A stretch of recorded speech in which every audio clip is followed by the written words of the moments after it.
hi, when you go through neglect, a lot of rejection, a lot of emotional isolation, when you're really trying hard to get someone's affection and adoration and they just keep withholding it from you, and sometimes you're even punished for trying, and it's very confusing because sometimes you're also rewarded, this really can go into cultivating someone who is struggling with codependent traits. And because of having experienced that, we can not only chase rejection, but we have really poor boundaries. We don't really know where the line is.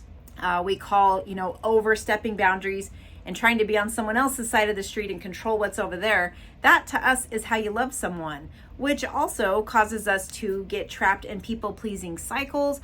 And also you can have a hard time soothing yourself or calming down. So we're gonna talk a bit more about this and how these traits are related to someone who's struggling with codependency.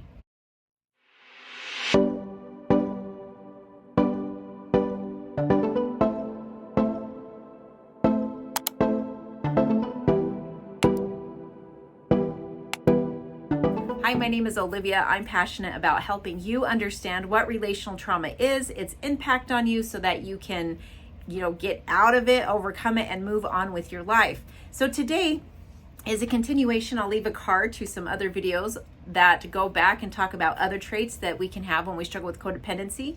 It's really sneaky.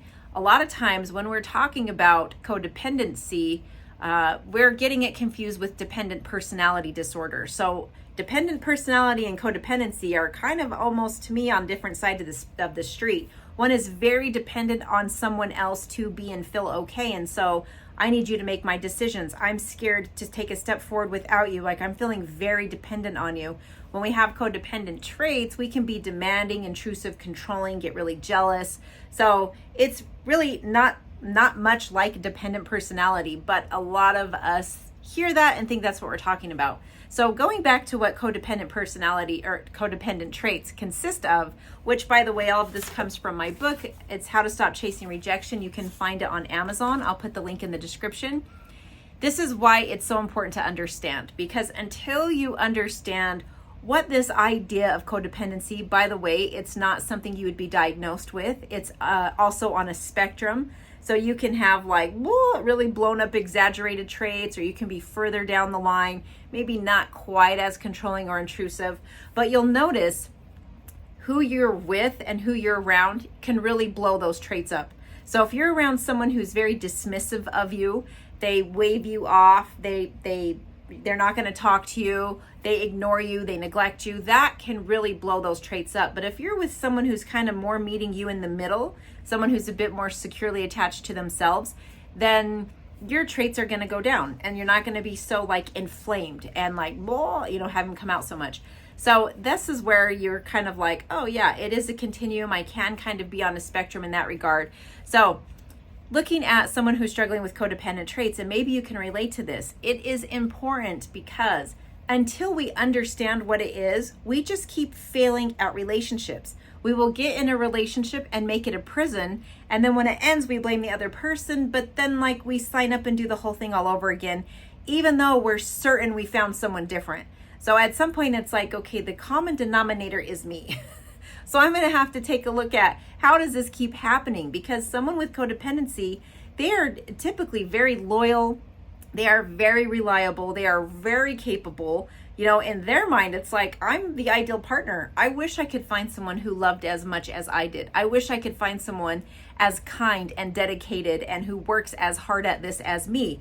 But the problem is they're probably not as attracted to someone who does that. They're much more attracted to someone who they can chase, which is why they end up usually with a lot of narcissists. So that's for another conversation. So let's look at a couple more of these traits. So one of them is having a hard time self-soothing. Someone struggling with codependent traits has a super hard time sort of getting upset, but then comforting themselves and calming down. And oftentimes it's because they weren't comforted. They weren't taught how to comfort and how to calm down. They were taught how to be neglected and then how to chase.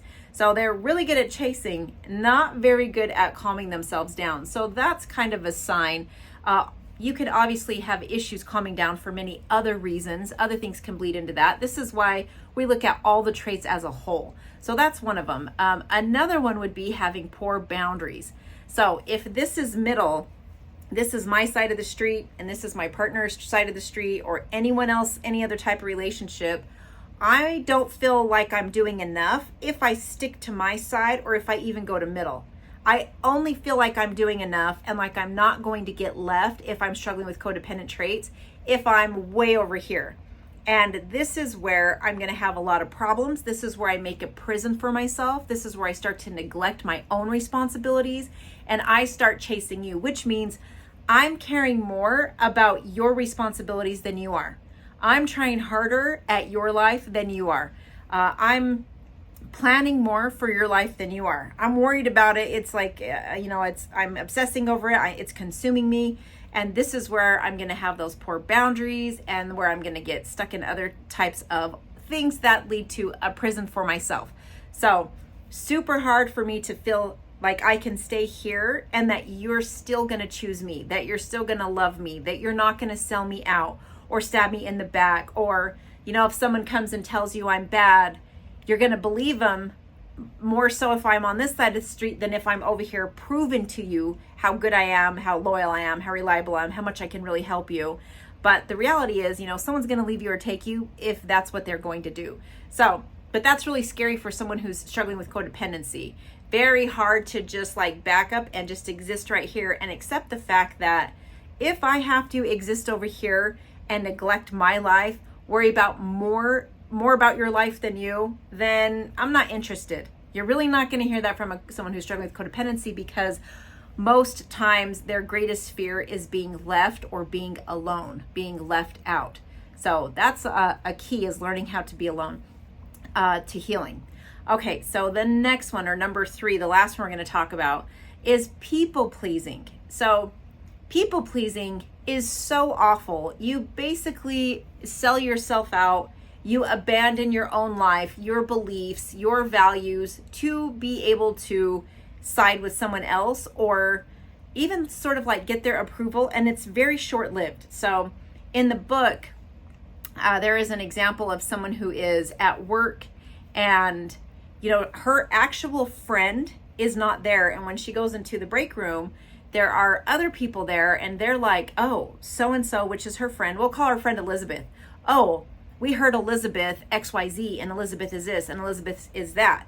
And if I'm the one struggling with codependency, then I'm going to jump right in. I'm going to badmouth Elizabeth. I'm going to give up all Elizabeth's business, all the secrets she's told me, even if they're like tragic and terrible. And I actually really do love Elizabeth. But in that moment, I'm not thinking about Elizabeth. I'm only seeing these people who I don't want to lose. I don't want these people to not like me. I don't want these people. So I basically sell Elizabeth out. So even though someone with codependency is very loyal and I would do anything for Elizabeth, the problem is that anxiety and pressure of being in the presence of someone else who could leave me in that moment, that sort of like takes priority, and then I sell her out, which devastates me after. Because it's only after like the smoke clears and everybody goes back to work that I realize how bad I just participated in blasting my good friend. And then I feel disgusted with myself. So that's a big part of people pleasing. It's trying to get that acceptance in that moment, and it doesn't ever feel good and it doesn't last. And a lot of times you betray yourself, you abandon the people that you actually like and love, and you're trying to get approval from people who are using you. That's the other caveat. It's usually people who are only interested in using you. They don't even care about you, and you're selling out people you really actually care about. So codependency is miserable. It is such a trap. But until we learn, what is this? Why can't I succeed at relationships? Why do I keep blowing it with these romantic partners? Why does it seem like I finally found the person just to once again discover that you're just like everybody else? A lot of times that is from struggling with codependent traits. The good news is you can identify them, you can heal, you can grow, and you can move on and get yourself free from it. But it takes a lot of self-reflection and a lot of education. And sometimes it takes trauma work and therapy. It really just depends. But a great place to start is just to continue to educate yourself. So again, you can find all of this and much more in my book, How to Stop Chasing Rejection. It's available on Amazon. The link is in the description. Take good care, and I'll see you in the next one.